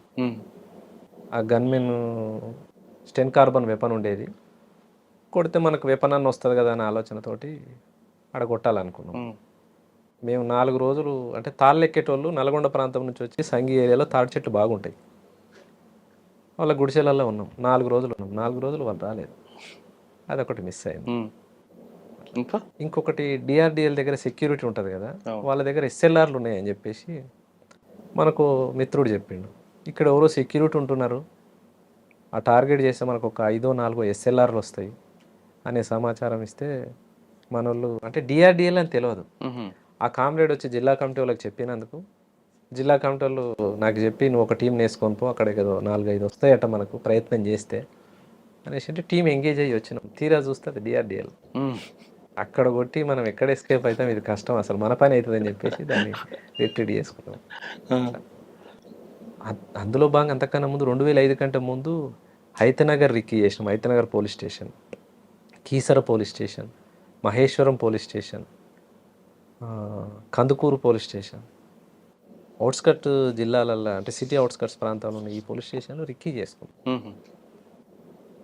ఈ 5 పోలీస్ స్టేషన్లలో ఏదో ఒకటి దాడి జరగాల్సి ఉండే, కానీ లోపల నల్లమలలో ఎన్కౌంటర్ అయ్యి అప్పుడున్న స్టేట్ కమిటీ మెంబర్ చనిపోవడం, రకరకాలుగా కొత్త డిస్టర్బెన్స్ జరిగి ఆగిపోయినాయి. లేకపోతే ఈ 5 పోలీస్ స్టేషన్లలో జరిగేది. మీరు పంజాగుట్టకు వచ్చి షాన్బాగ్ దగ్గర ఒక centre committee member Thakkadipalli Vasudeva Rao alias Ashanna కలిశారని వార్తుంది, వాస్తవం? అంటే ఆశన్ననే అనేది నాకు తెలియదు. ఇప్పుడు పార్టీ పలానా మనిషిని మీరు కలిసి రావాలి, మాట్లాడేది ఉంది, పోయి రండి అని అంటారు, పోయి వస్తాం, వచ్చారా, పోయి కలిసి ఉంటాం. కానీ తన ఆశన్న అనేది ముందు చెప్పరు. వచ్చిన తర్వాత కలిసారా లేదా? కలిసిన, కానీ తాను ఆశన్న నాకు కూడా తెలియదు. ఇప్పుడు సుదర్శన్ ఒకసారి కలిసిండు, అంతకుముందు ఇంకో స్టేట్ కమిటీ అతను ఒకసారి కలిసిండు, అట్లా చాలా మంది కలిసిండ్రు, కానీ తానే ఆశన్న నాకు తెలియదు. ఆయనతో కలిసి ఏం మాట్లాడారని? ఏమన్నా అప్పుడు ఏం మాట్లాడినా షాన్బాగ్ హోటల్ ఉండొచ్చు. సిటీలో పంజాగుట్ట దాటి కూడా వచ్చారా మీరు? వచ్చినాం. ఎంతవరకు వచ్చారు? సిటీ అంతా తిరిగేది, సివిల్ కదా, ఎవరు గుర్తుపడతారు, సివిల్ వచ్చి. కుకట్పల్లి ఆల్విన్ కాలనీలో అక్కడ కొంత షెల్టర్ తీసుకున్నారా, వాస్తవం? నేను రాలేదు. మీరు రాలేదా? నేను రాలేదు. కుకట్పల్లి ఆల్విన్ కాలనీ నేనైతే ఇటైతే రాలే, కుకట్పల్లి సైడ్. పంజాగుట్ట లాస్ట్. పంజాగుట్ట వచ్చింది. అదే కుకట్పల్లి పంజాగుట్ట షాన్బాగ్ హోటల్ దగ్గరికి వచ్చారనేది అప్పుడు వార్త వచ్చింది, ఆశన్న కలుస్తున్నారు వీళ్ళని. సిటీ ప్రాంతం కూడా నాకు అంతకు తెలిసిందేం కాదు, ఎవరైనా తోడు తీసుకొని వచ్చేది తక్కువ. మీరు ఒక లక్ష్యం కోసం వెళ్ళారు, చేశారు కొంత, మరి ఎందుకు బయటికి వచ్చారు? పోలీసులు వేధింపులకా, లేదంటే మీ కుటుంబం మీద ఉన్న మమకారమా, లేదా కేసులు ఎక్కువ అవుతున్నాయనా? కుటుంబం మీద ప్రేమనే అంతే. ఇంకా కేసులు ఇబ్బందులు అనేటివి ఉన్నన్ని రోజులు అవి ఉంటాయి, ఎప్పటికి ఉండే ఉంటాయి. ఓకే. కుటుంబం మీద ప్రేమతోనే. అప్పుడేమన్నా రమ్మానన్న? వాళ్ళు ఎప్పుడైనా రమ్మంటారు, చేసిన కాడికి చాలు, ఇంకెందుకు వచ్చేసి అనేది చెప్తారు వాళ్ళు. మీరు వర్గ పోరాటం కోసం వెళ్ళారు, కానీ కన్న తల్లి వీళ్ళందరూ కేసులు వేయి పోలీసులు బూతులు తిడుతుంటే బాధ అనిపించలేదు ఎప్పుడు కూడా? ఉంటుంది, బాధ ఉంటుంది. బాధ మనకి జన్మనిచ్చే తల్లిదండ్రులని మనం సరిగ్గా చూసుకోకపోతే, అంటే ప్రతిరోజు కలుస్తున్న జనాలలో తల్లిని తండ్రిని చూస్తున్నాం, చూస్తారు కరెక్టే, కానీ మనకి రక్తం పంచిపుట్టిన తల్లి ఆమె కదా. మీరు వర్గ పోరాటం వాళ్ళే తల్లిదండ్రులు కాదని నేను జనాల్లోనే తల్లిదండ్రులు చూస్తాం. కానీ ఇక్కడ మనకి జన్మనిచ్చిన తల్లి వేరు కదా తండ్రి. వాస్తవం అన్నట్టు అంటే ఇబ్బంది మీలాంటి ఉంటది. వాళ్ళు లోపలికి వెళ్ళడం వల్ల అంటే మీరు ఒక మంచి ఉద్దేశం వెళ్ళారు. దాంట్లో ఎవరు తప్పట్టరు. మీకు అందరికి కూడా కన్న తల్లి కన్నా ప్రజలే అమాయకులే ప్రజలే మీకు వాళ్ళే తల్లిదండ్రులు. అవును. కానీ ఇక్కడ ఈ తల్లిదండ్రులు మనకి జన్మనిచ్చిన వాళ్ళు కూడా బాధపడతారు కదా. మీ మీద కేసులు పెట్టి మీ మీద మిమ్మల్ని వేధించడానికి పోలీసులు వాళ్ళని తీసుకెళ్ళి బూతులు తిట్టడం కొట్టడం అని చేస్తున్నప్పుడు ఈ రకమైన ఇబ్బందులు ఉంటాయి అనేది ఆల్మోస్ట్ అందరికీ తెలిసిందే. అవి అనుభవిస్తున్నాయే. ఒక ఉమ్మడి ఆచరణ, ఉమ్మడి ఆశయం కోసం పోయినప్పుడు మన కుటుంబం పడే బాధలు ప్రజల్లో బాధల భాగమే తప్పితే అచ్చా వ్యక్తిగతంగా దాన్ని చూసిన వాళ్ళ ఎప్పుడైతే బాధల మనం ముందు ఈ బాధ మనకు ఎక్కువ కాదు. ఎక్కువ కాదు. ఎప్పుడైతే వ్యక్తిగా ఫీల్ అయ్యి నా కుటుంబం ఇంత బాధపడుతుంది అనేది ఎప్పుడైతే ఫీల్ అవుతామో ఇక ఉండడానికి సిద్ధపడరు పార్టీలో. అచ్చా సరే, ఆ విషయం పార్టీకి చెప్పి వచ్చారు బయటికి? చెప్పిన పార్టీ అనుమతి ఇచ్చిందా మరి? అనుమతి ఇవ్వరు, వద్దు అని అంటారు. పార్టీ ఎప్పుడైనా వద్దని అంటారు. ఎందుకు అని అంటే ఇంతకాలం పార్టీలో జర్నీ చేసిన తర్వాత మీరు బయటికి వెళ్తే బతకలేరు, అంటే రకరకాలైన ఇబ్బందులు ఉంటాయి. ఇంకోటి నల్గొండ జిల్లాకు వచ్చిన ప్రాంతం అంటే మా నల్గొండ జిల్లాలో పనిచేసినాం కాబట్టి ముఖ్యంగా నయీముద్దీన్ తోటి రకరకాల ఇబ్బందులు ఉంటాయి. అవన్నీ ఫేస్ చేయలేరు, వద్దని చెప్తారు. వద్దని కూడా చెప్పారు. ఎవరి ద్వారా సరెండర్ అయ్యారు మీరు? డిఐజీ ఈశ్వర్ రెడ్డి అని ఉండే. అవును, ఆయన దగ్గరికి ఎవరి ద్వారా వెళ్ళారు? వాళ్ళ రిలేటివ్ రామన్నపేట ఎమ్మెల్యే ఉండే, అప్పుడు రామన్నపేట కాన్స్టిట్యున్సీ ఉండే, ఓకే. ఉప్పునుతల పురుషోత్తం రెడ్డి అని. ఆయనను కలిసి మా ఫ్రెండ్స్ ఉండే ఒకరిద్దరు, మా ఫ్రెండ్స్ ద్వారా పురుషోత్తం రెడ్డి దగ్గరికి పంపిస్తే పురుషోత్తం రెడ్డి గారు వాళ్ళకి రిలేటివ్ అవుతాడు, బామ్మడితో బావనే అవుతాడట. ఆయన మా వాళ్ళకి చెప్తా మీరు వెళ్ళండి అని చెప్పేసి, అంటే నేను పోలేదు, మా నాన్న మా ఫ్రెండ్స్ వాళ్ళని పంపిస్తే అని చెప్పిండు. అట్లా ఈశ్వరరెడ్డి గారి దగ్గర సరెండర్ అయ్యాను. ఓకే, సరెండర్ అయిన తర్వాత మీకు ప్రభుత్వం ఇవ్వాల్సింది ఇచ్చిందా? 3 లక్షలు రివార్డ్ ఇచ్చారు. అంతే, మీ మీద చాలా ఉంది కదా రివార్డ్ అప్పుడు. ఉండదు కానీ వాళ్ళు కూడా తొండి చేసారు, ఇవ్వలేదు. బయటకు వచ్చారు మీరు. లోపల ఉన్నప్పుడు అదొక ప్రపంచం, బయటకు వచ్చాక నిజ స్వరూపం మీకు తెలుస్తుంది ప్రపంచాన్ని. రకరకాల వ్యక్తులు కుట్రలు కుతంత్రాలు జరుగుతుంటాయి. అవన్నీ చూసినప్పుడు ఏమనిపించిందండి? ఆ జీవితమే మంచిది అనిపిస్తుంది. సరే వచ్చినాము, తప్పదు, ఉంటున్నాం, కానీ విలువైన జీవితం అదే. నీతి నిజాయితీగా నిలబడి, నీతి నిజాయితీగా, కుట్రలు కుతంత్రాలు లేకుండా, క్రమశిక్షణతోటి బతికిన రోజులు. సరే ఇబ్బందులు పడుతుండొచ్చు, తిండి ఉండకపోవచ్చు, నీళ్ళు ఉండకపోవచ్చు, రకరకాల ఇబ్బందులు ఉండొచ్చు, కానీ విలువైన జీవితం, విలువైన ఆశయం. ఇక్కడ రకరకాల మనుషులు ముందు మీతో నవ్వుతుంటారు, వెనక నుంచి గొంతు కోసే రకాలు ఉంటాయి. వాళ్ళని చూసినప్పుడు ఏమనిపిస్తుంటారు? అదే విలువైన జీవితం అంటున్నాగా. ఇక ఇది కుట్రలు కుతంత్రాలు ఈ సమాజం కాబట్టి ఇక తప్పదు. సరే, ఈ సమాజంలోకి వచ్చారు, పార్టీ చెప్తున్నట్టుగా నయం పిలిపించుకున్నారా? పిలిపించుకో అంటే అయితే అడవులు ఉండాలి లేదా తన దగ్గర ఉండాలనేది నయం పాలసీ. అవును, మీకు పిలిచి ఏం చెప్పాడండి? పిలిపించుకున్నాడు. ఎవరైతే నేను సరెండర్ అయిన దగ్గర నుంచి ఏ అయితే ఆఫీసర్ ఉన్నాడో, అప్పుడున్న ఆఫీసరు తనే తీసుకుపోయి వాళ్ళ కారు ఎక్కించాడు. అవునా? అంతే కదా, పోలీసు వాళ్ళే తీసుకుపోతారు, డిపార్ట్మెంట్ వాళ్ళే తీసుకుపోయి. ఎవరో ఆఫీసర్ ఉండే ఒక అతను, ఇంకా పేరు ఎందుకు కానీ, ఆయన తీసుకెళ్ళి కారు ఎక్కించాడు. తీసుకుపోయాడు, తనే తీసుకుపోయి కారు ఎక్కించాడు. మాట్లాడాడు. అంటే మామూలుగా వచ్చినప్పుడు ఫస్ట్ మా ఇంటి దగ్గర నుంచి సిటీ పోదాం రా అని చెప్పిండు ఆఫీసర్. ఎందుకో సిటీ పోదాం అంటుండు అని డౌట్ అనిపించింది, కానీ తప్పదు, పోలీస్ అయినే కదా రమ్మంటున్నాడు, పోదాం అనేసి వెళ్ళిన తర్వాత కారు ఎక్కించుకున్నాడు. సరెండర్ ఇవాళ 19వ తారీఖు సరెండర్ అయితే 22వ తారీఖే నన్ను నయం కప్పచెప్పాను. ఇబ్రహీంపట్నం నుంచి ఎల్బీ నగర్ వచ్చింది. ఎల్బీ నగర్ నుంచి ఉప్పలు మలుతుంది కారు. ఉప్పలు మలుతున్నప్పుడే నాకు లైట్ వెలుగుతూనే ఉంది, అమ్మ ఇది తీసుకుపోతుండే అటే పోతుంది అని. ఉప్పలు తీసుకొని ఉప్పల్ నుంచి బీబీ నగర్ క్రాస్ అయింది, ఇటు మళ్ళీ బీబీ నగర్ దాకా పోలేదు, కానీ ఉప్పలు దాటి బోడుప్పలు ఆ ప్రాంతానికి వచ్చినప్పుడు ఈయన కారు ఆగింది. ఇంకో కారు ఎక్కినాం, ఇంకో కారు ఎక్కింది, ఇంకో కారు ఎక్కినాం. 3 కార్లు మారినాం. ఫస్ట్ కార్ నుంచి సెకండ్ కార్కి మారినప్పుడే నా ఫోన్ తీసేసుకుంటారు, వాళ్ళ దగ్గర హ్యాండ్ ఓవర్ చేసుకుంటారు, మనిషిని పూర్తిగా చెక్ చేసి ఆ బండి ఎక్కించుకుంటారు. అట్లా 4వ కార్లో తను ఉన్నాడు, నయం. కారు ఎక్కగానే నమస్తే అన్న, నమస్తే అన్న అంట. ఇప్పుడు చంపుతున్న నిన్ను అన్నప్పుడు కూడా అన్నానే మాట్లాడతాడు నయం. ఆ టైప్ ఆఫ్ మనిషి. గుర్తుపట్టినవా అన్న అన్నాను. గుర్తుపట్టినా, నిన్ను గుర్తుపట్టని వాళ్ళు ఎవరు ఉంటారు రాష్ట్రంలో? గుర్తుపట్టినా. ఎట్లా ఎక్స్పెక్ట్ చేసినావు, ఇటు వస్తున్నాను అర్థమైందా అని అంటే, ఎల్బీ నగర్ నుంచి కారు మళ్ళినప్పుడే అనుకున్నానా మీ దగ్గరికి వస్తుందని చెప్పేసిన. ఇక మాట్లాడిండు కొద్దిసేపే, ఒక 10-15 నిమిషాలు మాట్లాడి, అన్న మీకు తర్వాత నేను మళ్ళీ కలుస్తా, ఇప్పుడైతే మంచిగానే ఉండు, మీ కుటుంబం గురించి నాకు అంతా తెలుసు, పేద కుటుంబము, బయటకు వచ్చినావు కదన్నా, మరి ఎట్లా బతకాలనుకుంటున్నావు అంటే ఒక టాక్టిక్గా మాట్లాడతాడు మనిషి. మాట్లాడేది కూడా పేద కుటుంబం, ఇన్ని రోజులు నువ్వు పార్టీలో పని చేసినావు, నీకెవరు పని ఇస్తారు, ఏడ పని చేసుకోగలుగుతావు, అమ్మ కూలి పని చేస్తుంది, నాయన కూలి పని చేస్తాడు, అంతంత మాత్రం కుటుంబాలు, నీ మీద 32 కేసులు ఉన్నాయి, ఇన్ని కేసులు కోర్టుకు తిరిగి నువ్వు ఎప్పుడు పని చేసుకోగలుగుతావు, కుటుంబ పోషణ ఎట్లా జరుగుతుంది, ఇదంతా నీకు సాధ్యమా అంటే మనిషిని ఒక గీత గీసి తను ముందే గీసుకున్న గీతలో దింపాలనే ప్రయత్నంగా మాట్లాడతారు. మాట్లాడాడు సరే, ఇక ఆయన మాట్లాడేదానికి చెప్పే సమాధానం చెప్పినా సరే అన్న పోతాను, సరే ఎల్లు అని ఒక 10,000 ఇస్తున్నాడు. నాకు వద్దన్నా, ఎందుకన్నా నా మీద కోపం తగ్గలేదా అంట. నీ మీద నాకేం కోపం అన్నా, నా పైసలు తీసుకుంటలేవంటే నా మీద కోపం ఉన్నట్టే, నాకెందుకన్నా పైసలు అన్న. నీ పరిస్థితి నాకు తెలుసా అన్న, నువ్వు పేదరికంలో ఉన్నావు, బయటకు వచ్చినావు, నీ ఖర్చులు ఉంటాయి, తీసుకో 10,000 అని. నాకు వద్దన్నాడు. అయితే నన్ను చంపాలనే వచ్చినావు నువ్వు బయటకు అంటాడు. నేను బతకాలని బయటకు వచ్చినోని నిన్ను చంపాలని నేనెందుకు అనుకుంటా, నాకేమంత పని, చేసిన రోజులు చేసిన ఇక చాలు అనుకుని నేను బయటకు వచ్చిన, నిన్నెందుకు చంపుతా, మరి నా డబ్బులు ఎందుకు తీసుకుంటలేవు, నా డబ్బులు తీసుకుంటలేవంటే నా మీద పగ ఉంది నీకు.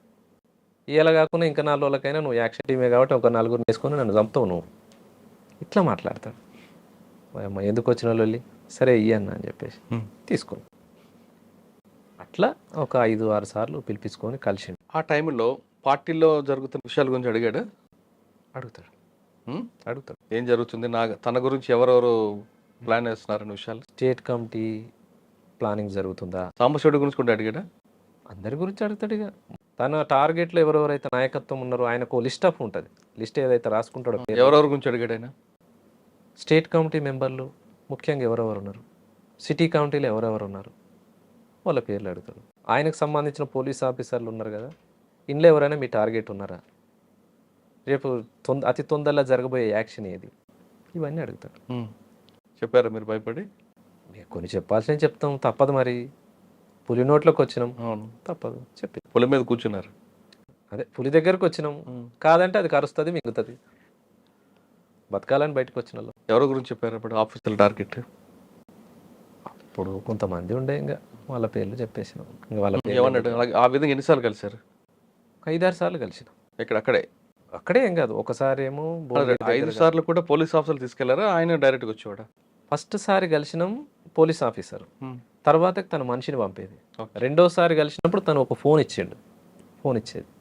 ఎప్పుడు మాట్లాడినా ఈ ఫోన్తో మాట్లాడన్నా, నేను అశోక్ రెడ్డి అని చెప్తా, లేకుంటే దినేష్ రెడ్డి అని చెప్తా, ఐపీఎస్ అని చెప్తా, పోలీస్ ఆఫీసర్ అని అట్లా పరిచయం చేసుకుని. ఒకసారి మార్కాపురం దగ్గర కలిసిండు, ఒకసారి ఏమో అద్దంకి దగ్గర కలిసిండు, ఒకసారి మిర్యాలగూడ దగ్గర. మీరు ఎందుకు లేరటు. తానే పిలిపించుకుంటాడుగా. అచ్చా మార్కాపురం మనిషిని పంపిస్తాడు, ఫోన్ ఉంది కదా అన్న నువ్వు పలానా దగ్గరికి రావాలి, రానంటే ఇంకో బాధ. సరే అన్న ఏడికి రావాలి మరి అంటే, పలానా ఓవైసీ హాస్పిటల్ దగ్గరికి రా, మనోడు ఒక మెంబర్ ఉంటాడు, నిన్ను అప్రోచ్ చేసుకుంటాడు అని చెప్తాను. హాస్పిటల్ దగ్గర రాగానే వాళ్ళు కలుస్తారు, మనల్ని చెక్ చేసి మన ఫోన్ తీసుకొని హ్యాండ్ ఓవర్ వేసుకుంటారు, వెళ్ళిపోతారు. ఎటు తీసుకుపోతురో చెప్పరు, ఎప్పుడు మనల్ని వదిలేస్తారో చెప్పరు, అట్లుంటుంది. అలా మార్కాపురం అద్దంకి ఒకసారి మార్కాపురంలో కలిసారు, ఒకసారి అద్దంకి 5-6 సార్లు కలిసి. ఏమంటాడు అప్పుడు, నా టీంలో పనిచేయి, లేదా పలానా టార్గెట్ పార్టీ చేస్తుంది, నీకేమైనా దాని మీద సమాచారం ఉందా, పలానా యాక్షన్ కోసం ఈ పోలీస్ ఆఫీసర్ని కొట్టడానికి వాళ్ళు వస్తున్నారు, నాకు ఇన్ఫర్మేషన్ ఉంది, నువ్వు వాళ్ళని గుర్తుపడతావా, నాకు తెలియదు అన్న.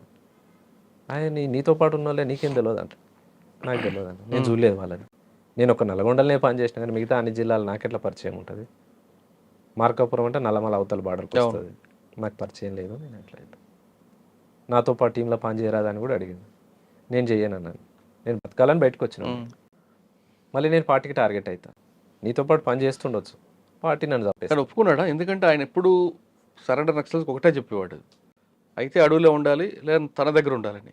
అట్లేం ఉండదు, అట్లా కొద్ది మందినే ఉండొచ్చు, అట్లా కూడా చేసి ఉండొచ్చు, కానీ నాకు తెలిసిన ఒక 6-7 మంది కామ్రేడ్స్ని కూడా నేను చూసినా కానీ అంత ఒత్తిడి ఏం చేయలేదు. సామరస్యంగా పని చేస్తా అనుకుంటోళ్ళని పని చేయించుకుంటూ, చేయనటోళ్ళని వదిలేసి. అలా 6 సార్లు కలిసాడు. తర్వాత ఇంకా వదిలిపెట్టాడా, తర్వాత వదిలేసింది. ఎందుకు రైడ్తో పని లేని టైం వేస్ట్ అన్నట్టు వదిలేసుకున్నాను. తను ఇచ్చిన ఫోన్ కూడా నేను ఎక్కువ కాలం ఏముంచుకోలేదు, 1 నెల ఉంది నా దగ్గర అంతే. ఆ నెల తర్వాత ఇక ఎందుకు మన కాళ్ళు బతకాలని బయటకు వచ్చి కానీ అప్పటి నుంచి నయం యాక్షన్లు చాలా జరుగుతుండేవి, జరుగుతున్నాయి. చాలా మందిని చంపాడు. ఎప్పుడైనా మీకు టార్గెట్ చేస్తాడని ఊహించారా మీరు? అనుకున్నాం, ఒకసారి అన్నాడు కూడా. ఒక దగ్గరికి మా దగ్గర జనార్షణ వెంచర్ ఉంటుంది, అవును. జనార్ష వెంచర్ రమణమూర్తిది అది. ఉమ్. ఆ వెంచర్ కాడికి వేరే పని మీద మా మిత్రుడు నేను ఇద్దరం కలిసి పోయినాం. సరే ఆయనకేం లావాదేవీ ఉందో నాకు తెలియదు. మామ గిడి దాకా పోదాంరా అంటే పోయినాం.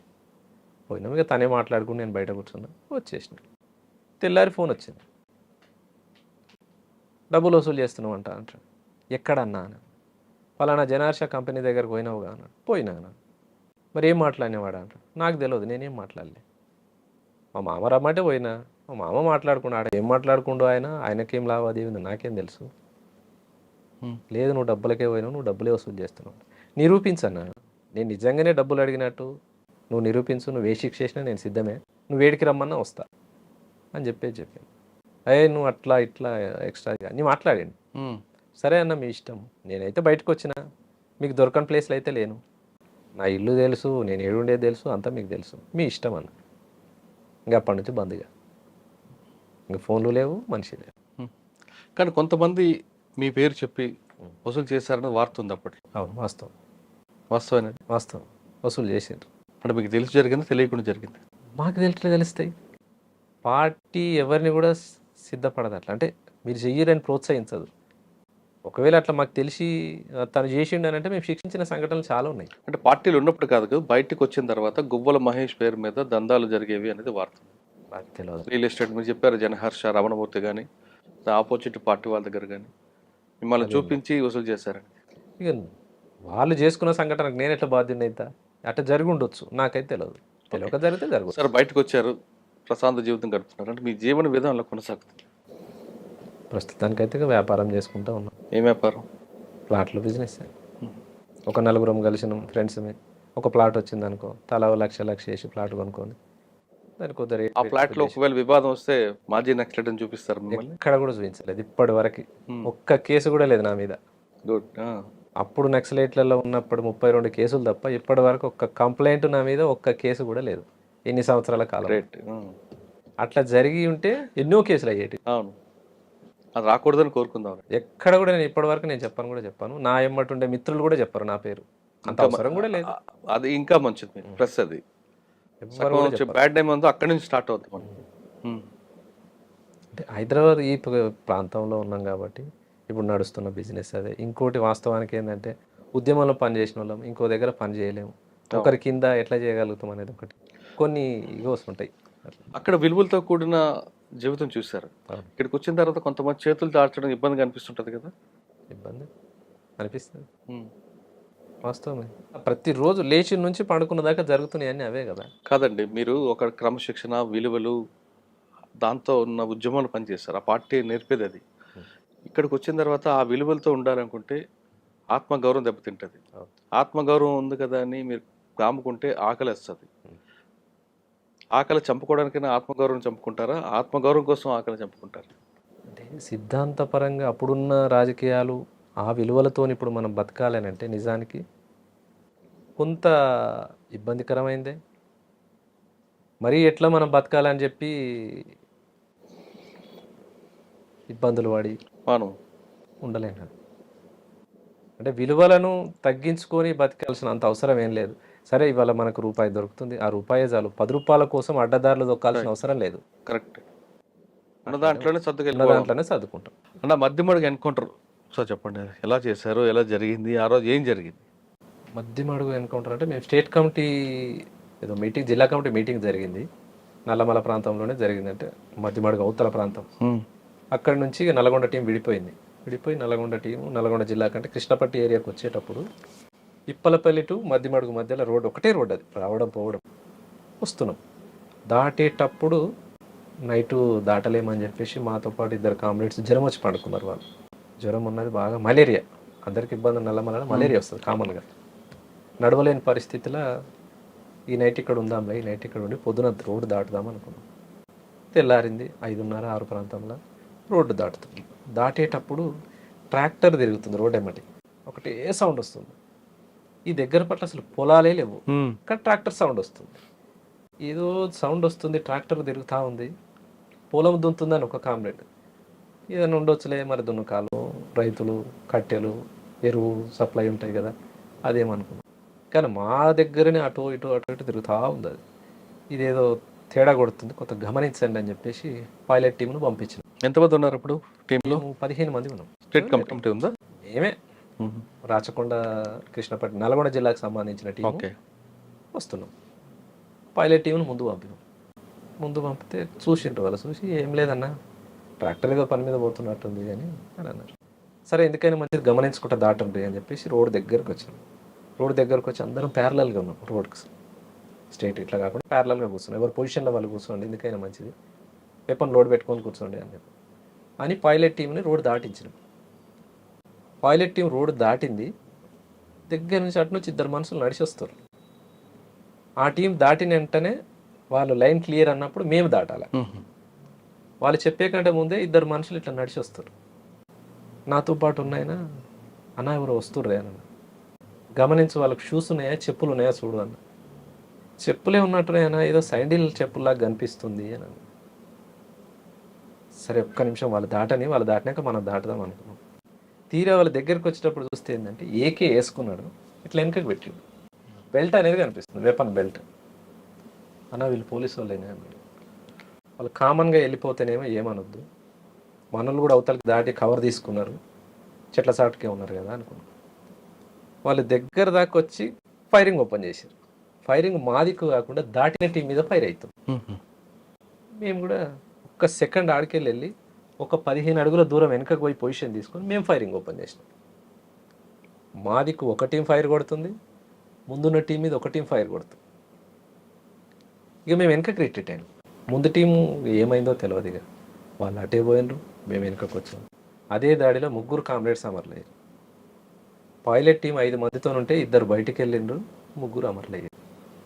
దాంట్లో భూషణ్ అనే ఒక కామ్రేడ్ ఉండే, తను అక్కడ నుంచి రిట్రీట్ అయ్యి బ్యాగ్ ఒక దగ్గర పడేసి యూనిఫామ్ ఒక దగ్గర తీసేసి హైదరాబాద్లో తేలిండు తను. అంటే మాకు కలవాల్సిన తను మా దగ్గరికి రాకుండా, ఆ ప్రాంతం ఆయనకు పట్టులేదు, తెలియని ప్రాంతం, హైదరాబాద్కి వచ్చేసి. అయితే మేము రిట్రీట్ అవుతున్న క్రమంలోనే మాతో పాటు ప్రభాకర్ అనే కామ్రేడ్ ఉండే, మాధవ్ గన్మెన్ తను అప్పటి వరకు. తర్వాత ఆయన రాచకొండకు మెంబర్గా పంపారు, దళ సభ్యునిగా ఉండాలని, నువ్వు షిఫ్ట్ అని అంటే ఈ ట్రాన్స్ఫర్ అయ్యాను. మలేరియా జ్వరం వచ్చింది ఆ కామ్రేడ్కి, తను చనిపోయింది ఆ దాడిలో. పడిపోయింది అంటే ఇక్కడ మోకాల్లో తూటపడ్డది. తనని తీసుకొద్దామని నేను పోతున్న క్రమంలో విపరీతమైన ఫైరింగ్ మా మీద. ఇక తనని కూడా తీసుకురాలేదు, కానీ మేమే రిట్రీట్ అయినాం. ఆ గాయమైన కామ్రేడ్ అక్కడి నుంచి జరుపుకుంటూ పోయి చెట్టు పొదలో ఉన్నాడు. అదే చెట్టు పొదలో చనిపోయాడు తను. డిపార్ట్మెంట్ కూడా చూడలేదు ఆయన. తర్వాత ఒక 2 నెలల తర్వాత జీవాల కాడుళ్ళు ఆయన బట్టలు, ఆయన వెపన్ తీసుకొచ్చి పార్టీకి అప్పచెప్పారు. ఎవరు అంటే పశువుల కాపర్లు ఉంటారు కదా, పలానా అన్న ఇక్కడ చనిపోయినట్టుండన్న. మేమేమనుకున్నాం అంటే ఎన్కౌంటర్ అయింది, చనిపోయిండు, బాడీని కుటుంబానికి అప్పగించలేదో మాకు తెలియదు. తనేం మహబూబ్నగర్ జిల్లా వాసి, మేమేమో నల్గొండ వాళ్ళం. 2 నెలల తర్వాత మహబూబ్నగర్ టీంకే వాళ్ళు తన వెపన్ కావచ్చు, డ్రెస్ తీసుకొచ్చి అప్పచెప్పారు. అదొకటి జరిగింది. ఈ భూషణ్ హైదరాబాద్లో తేలిండు కదా, తనేం జరిగిందంటే ఆ దాడి నుంచి తప్పించుకొని వస్తున్న క్రమంలో యూనిఫామ్తో పోలేడు, యూనిఫామ్ ఇప్పేసిండు, బట్టలు లేవు, కిట్ బ్యాగ్ ఒక దగ్గర దాపెట్టిండు, వెపన్ ఒక దగ్గర దాపెట్టిండు, ఎటు పోవాలనో తనకు తెలుస్తలేదు. ఇంకా వస్తున్న క్రమంలో వర్షేన్లు అంటారు, పత్తి చేలు ఉంటాయి బాగా, పత్తి చేలలో బెదురు పెడతారు కదా, ఓ బొమ్మ వేసి బొమ్మకు బట్టలు తొడు, ఆ బట్టలు వేసుకొని ఊర్లోకి వచ్చిండు ఆ మనిషి. ఊర్లోకి వచ్చిండి, ఆడికి వెళ్ళిన తర్వాత 1 నెల తర్వాత మళ్ళీ వచ్చి మాకు కలిసి, తను బస్సు ఎక్కి హైదరాబాద్కి రావడానికి ఒక 4 రోజులు టైం పట్టింది తనకు.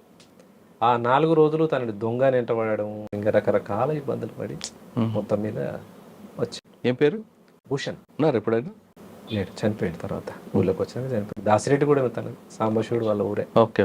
సార్ ఫైనల్గా చెప్పండి, చాలామంది ఇప్పుడు మీరు చూస్తున్నారు, మీరు ఒక సిద్ధాంతం కోసం లోపలికి వెళ్ళారు, పని చేశారు, బయటకు వచ్చారు, ఇంట్లో అమ్మా నాన్న మీద మమకారంతో.